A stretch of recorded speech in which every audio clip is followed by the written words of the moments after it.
భారతదేశానికి తూర్పున బంగాళాఖాతం, పశ్చిమాన అరేబియా సముద్రం ఉన్నాయి. దేశంలోని చాలా రాష్ట్రాలకు సముద్ర తీరం ఉంది. అయితే ఏ రాష్ట్రానికి కూడా రెండు సముద్ర తీర ప్రాంతం ఉండదు. ఇది భౌగోళికంగా సాధ్యం కాదు కూడా. కానీ ఒక్క ప్రాంతానికి మాత్రం ఈ అరుదైన ప్రత్యేకత ఉంది. అదే పుదుచ్చేరి. ఒకప్పుడు పాండిచ్చేరిగా పిలిచిన ఈ ప్రాంతం భౌగోళిక నిర్మాణం చాలా భిన్నంగా ఉంటుంది. ఈ ప్రాంతానికి రెండు సముద్ర తీరాలు ఉంటాయి. పుదుచ్చేరి ఒకప్పుడు ఫ్రెంచ్ కాలనీ కింద ఉండేది. అందువల్లే దీనికి ఈ స్పెషల్ జియోగ్రాఫికల్ స్ట్రక్చర్ వచ్చింది. ఇండియన్ కోస్టల్ మ్యాప్ లో దీనికి ఒక స్పెషాలిటీ ఉంది. 4 జిల్లాలుగా విడిపోయి వేరువేరు రాష్ట్రాల్లో ఉండటం దీని ప్రత్యేకత.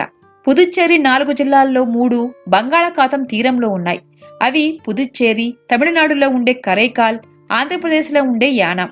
4వ జిల్లా మాహే. ఇది కేరళ రాష్ట్రంలో ఉంది. ఈ ప్రాంతం అరేబియా సముద్రం తీరాన్ని టచ్ చేస్తుంది. పుదుచ్చేరి ప్రత్యేకత కేవలం దాని భౌగోళిక నిర్మాణానికి మాత్రమే పరిమితం కాదు.